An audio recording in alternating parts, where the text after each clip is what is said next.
फिर the lake isle of Innisfree, इस कविता का अध्ययन करते हैं। ये कविता आपके BA थर्ड ईयर में है राम मनोहर लोहिया यूनिवर्सिटी में, और क्लास 9 UP बोर्ड में भी ये कविता आई है इस समय NCERT की जो किताब चल रही है। तो चलिए देख लेते हैं, बहुत सी कंपटीशनल एग्जाम में भी ये पूछा जाता है। तो कुल मिला के कविता बहुत इंपॉर्टेंट होने वाली है। तो इस कविता के जो है लेखक जो हैं W.B. ईट्स, जिनका पूरा नाम था विलियम बटलर ईट्स। तो ये W.B. ईट्स के द्वारा लिखी गई कविता है, और इनका जन्म जो है W.B. ईट्स का 13 जून 1865 में हुआ था, और ये कविता कंपोज की गई थी, यानी लिखी गई थी 1893 में। कविता 1893 में लिखी गई थी, और ये एक ब्यूटीफुल रोमांटिक पोएम है। कैसी पोएम है? ब्यूटीफुल रोमांटिक पोएम है। तो रोमांटिक पोएम ये है, और ये जो है इसमें जो है कवि जो है दुख और उत्पीड़न के संसार से आनंद और सुख के सागर में पलायन की इच्छा करता है। यह कविता उनकी उसकी जो है यही दुख और उत्पीड़न के संसार से आनंद और सुख के संसार में पलायन की इच्छा को प्रकट करती है, क्योंकि कवि जो है व्यापारीकृत और औद्योगिकृत जगत से छुटकारा पाना चाहता है, शांति और सौंदर्य एवं एकांत के प्रदेश में जाना चाहता है। तो एक स्लिंगो नामक स्थान है जो आयरलैंड के उत्तरी पश्चिम भाग में था। तो कवि वहाँ पर अपनी माँ के साथ रहता था, रहने का उसको अवसर मिला था। तो कवि जो है लोगिल का टापू है, वो अपने मामा के पास जो है स्लिंगो में बसा हुआ था। उसके मामा के घर के पास जो था लोगिल का एक टापू था, वो बसा हुआ था। तो वहीं पर जो है इनिस्फ्री का टापू, लोगिल का टापू जो बताया गया इसमें इनिस्फ्री के टापू की ओर संकेत कर रहा है। तो एक इनिस्फ्री का जो है टापू है, lake isle of Innisfree, clear? तो वही है, तो वहीं पर कवि जाना चाहता है, ठीक है।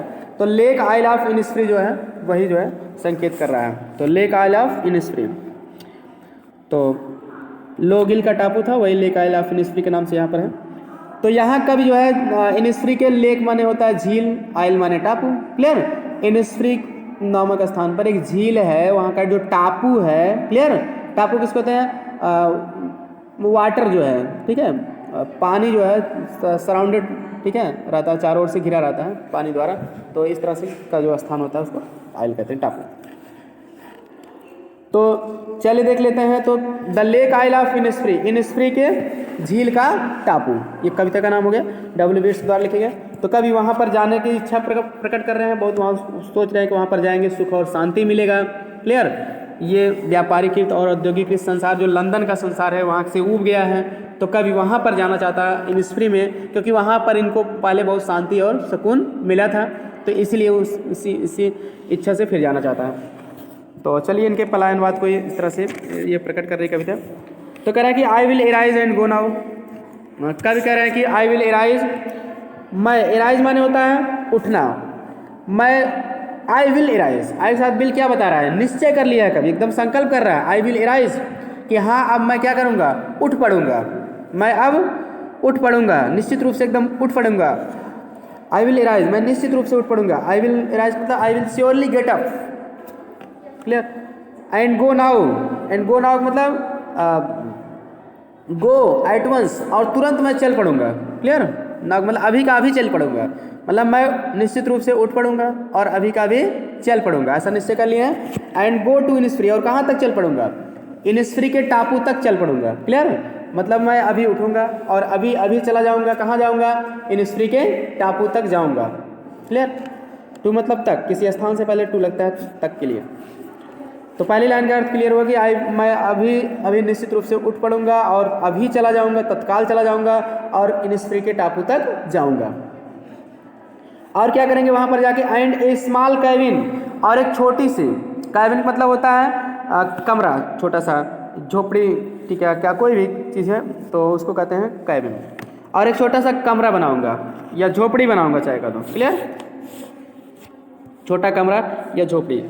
अब बिल्ड देयर, वहाँ पर बनाऊंगा, और मैं वहाँ एक छोटा सा कमरा बनाऊंगा।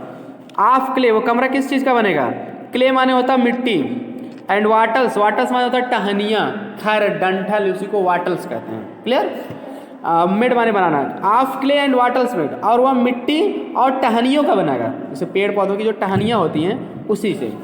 तो कह रहे हैं कि and a small cabin build there of clay and wattles made, और मैं वहाँ पर मिट्टी और टहनियों से एक छोटा सा कमरा बनाऊंगा। क्लियर? कमरा बनाऊंगा या झोपड़ी भी कह सकते हो, मिट्टी के टहनियों की जो रहती है उसको झोपड़ी ही कहते हैं, तो कमरा टाइप में। क्लियर? उसी को कहते हैं cabin. And a small cabin build there, और वहाँ पर एक छोटी सी मैं झोपड़ी बनाऊंगा। Of clay and waters made, और वह झोपड़ी किसकी बनेगी? मिट्टी और टहनियों की बनेगी। क्लियर? तो इस तरह से कहते हैं कि मैं अभी तुरंत निश्चित रूप से उठ पड़ूंगा और चला जाऊंगा इनिसफ्री, और वहाँ पर मैं एक छोटा सा कमरा बनाऊंगा और वो कमरा मिट्टी और टहनियों से बनेगा। क्लियर होगा दोनों लाइन? चलिए आगे बढ़ते हैं। चलिए अगली लाइन है 9 विन रोज। कभी करा मैं इनिसफ्री के टापू पर चला जाऊंगा, तो वहाँ पर मैं क्या करूँगा? छोटी सी झोपड़ी बनाऊंगा और मिट्टी और टहनियों से बनी होगी। फिर आगे करें 9 विन रोज, और मैं 9, विन माने होता है सेम, रोज माने होता है लाइनें, पंक्तियां, लाइंस। ठीक है? मैं 9 सेम की लाइनें बनाऊंगा। Bill I have their, have मतलब बिल आई हैव देयर मतलब मेरे पास वहाँ सेम की 9 लाइनें होंगी, मतलब मैं 9 सेम की लाइनें बनाऊंगा। Clear? I A hive for the Honey बीज। हाइव मतलब होता है छत्ता, मधुमक्खी का छत्ता। हनी बीज मतलब होता है, हानी मतलब शहद होता है, बी माने मधुमक्खी है। क्लियर? कह रहा है कि मैं वहाँ सेम की क्यारियाँ, 9 क्यारियाँ, लाइनें, ये क्यारियाँ बनाऊंगा। ठीक है? मैं सेम की क्यारी बना दूंगा, उसमें 9 लाइनें होंगी। क्लियर? और a hive for the honey bee मतलब मधुमक्खी, हनी में शहद। शहद के लिए मधुमक्खियाँ वहाँ अपना एक छत्ता भी लगाएंगी। शहद के लिए मधुमक्खियाँ वहाँ एक छत्ता लगाएंगी। एंड लिव एलोन, कहना कि एंड लिव एलोन, और मैं ऐसे वातावरण में लिव रहूँगा, एलोन माने अकेले, इन द, और मैं वहाँ पर अकेले रहूँगा उस स्थान पे शांतिपूर्वक। इन द बी माने मधुमक्खी, लाउड माने गुंजार, बी लाउड, लाउड मतलब जोर से होता है ना, तो बी लाउड मतलब मधुमक्खियों से गुंजारित। क्लियर? तो आपको किताब में मिल जाएगा इसका अर्थ, मधुमक्खियों से गुंजारित। क्लियर? तो ग्लेड माने होता है खुला मैदान। क्लियर? घाटी या खुला मैदान। Clear? Open field, open field उसको ग्लेड कहते हैं। तो and live alone in the bee loud glade, और कह रहे हैं कि मैं मधुमक्खियों से गुंजारित उस खुले मैदान में अकेला रहूंगा। क्लियर? मधुमक्खियों से गुंजारित खुला स्थान मतलब एक ऐसा स्थान पर जहाँ पर मधुमक्खियाँ आवाज़ करती हैं। ठीक है? उनके गूंजने की आवाज़, मधुमक्खियों की भनभनाने की आवाज़ आती है, उसी को कहते हैं बी लाउड ग्लेड। तो एंड लिव एलोन, और मैं अकेले रहूँगा, in the bee loud glade, मधुमक्खियों से गुंजारित खुले मैदान में। और इस तरह से मैं मधुमक्खियों से गुंजारित खुले स्थान में अकेले रहूँगा। आगे कहना है कि and I shall have some peace there, और मेरे पास होगी सम पीस, कुछ शांति, देर माने वहाँ, और इस तरह से वहाँ पर मेरे पास कुछ शांति होगी। क्लियर? फार पीस कम्स ड्रॉपिंग स्लो, क्योंकि कह रहे हैं कि फार माने क्योंकि, पीस माने शांति, कम्स माने आती है, ड्रॉपिंग स्लो माने होता है धीरे धीरे टपकना। क्लियर? क्योंकि शांति वहाँ जो आती है वो धीरे धीरे टपकने से आती है। Dropping from the veils of morning. Clear? कि ड्रॉपिंग मतलब होता है गिरना।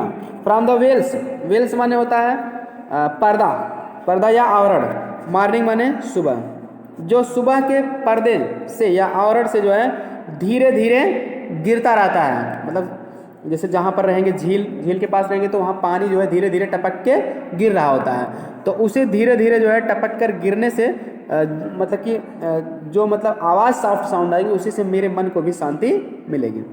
इसलिए कह रहे हैं कि ड्रॉपिंग, फार पीस कम्स, क्योंकि शांति वहाँ पर मेरे पास आती है या मुझे प्राप्त होती है। ड्रॉपिंग स्लो, उस चीज़ से जो धीरे धीरे टपक कर गिर रहा होता पानी। क्लियर? ड्रॉपिंग मतलब गिरना, स्लो माने धीरे, जो धीरे धीरे पानी उस झील के पास टपक कर गिरता है। और dropping from the veils of morning, और इस तरह से वो सुबह के आवरण से जो है वो पानी जो है गिरकर आ रहा होता है। क्लियर? तो उससे जो टपकने से जो आवाज़ होती है, उसी से शांति मेरे पास वहाँ आती है। टू वेयर द क्रिकेट सिंग, कह रहे हैं कि जहाँ पर क्रिकेट सिंग, झींगुर, सिंग्स माने गाते हैं, क्रिकेट माने झींगुर भी होता है। क्लियर? एक तो खेल का नाम होता है, इसी माने झींगुर भी होता है। जहाँ पर क्रिकेट झींगुर यानी कि झींगुर जो है गाते हैं। तो इस तरह से कह रहे हैं कि पानी के टपकने की जो आवाज़ रहेगी, उससे भी मेरे पास शांति आती है, शांति मिलती है, और झींगुर के गाने को सुनने से भी मेरे मन को बड़ा शांति मिलती है। देयर मिड नाइट, कह रहे हैं कि वहाँ आधी रात में, इज माने है, ऑल माने पूरी तरह से, एक ग्लिमर माने होता है चमकदार रोशनी, कह रहा है कि वहाँ पर आधी रात को पूरी तरह से चमकदार रोशनी आती है, क्लियर, वो भी दृश्य अच्छा लगेगा मुझे। एंड नून एट पर्पल ग्ले, और दोपहर में पर्पल माने होता है बैगनी, ग्लो माने चमक, बैगनी रंग से चमक, बैगनी चमक आती है, उससे भी मतलब मुझे दृश्य वो भी अच्छा लगेगा, क्लियर। एंड विद इवनिंग, और शाम को करेंगे फुल ऑफ लिनट्स विंग, लिनट के विंग्स माने पंखों, और शाम जो है लिनट के पंखों से भरी रहती है। कहने मतलब वहाँ लिनट के पंखों से कब भरेगी, जब बहुत सारी लिनट पक्षियाँ आएंगी तो मतलब पंख भी रहेंगे बहुत सारे, क्लियर। और कहने मतलब ये शाम को जो है वहाँ बहुत सारी लिनट पक्षियाँ आएंगी, ठीक है, मतलब कि वो गाना गाएंगे, ठीक, उससे भी मुझको बड़ी शांति मिलेंगी। I will arise and go now for always night and day, I will arise मैं तत्काल उठूंगा, एंड गो नाउ और अभी का अभी चला जाऊंगा, फॉर ऑलवेज हमेशा के लिए चला जाऊंगा, नाइट एंड डे दिन और रात के लिए, मतलब मैं अभी उठूंगा और दिन और रात हमेशा के लिए जो है चला जाऊंगा।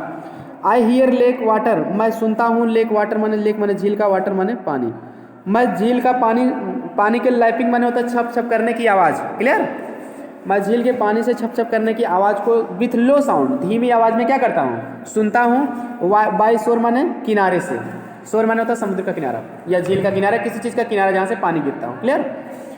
मैं वहाँ झील के किनारे से धीमी आवाज़ में पानी के छप छप करने की आवाज़ को क्या करता हूँ, सुनता हूँ, क्लियर, उससे भी मुझे शांति मिलती है।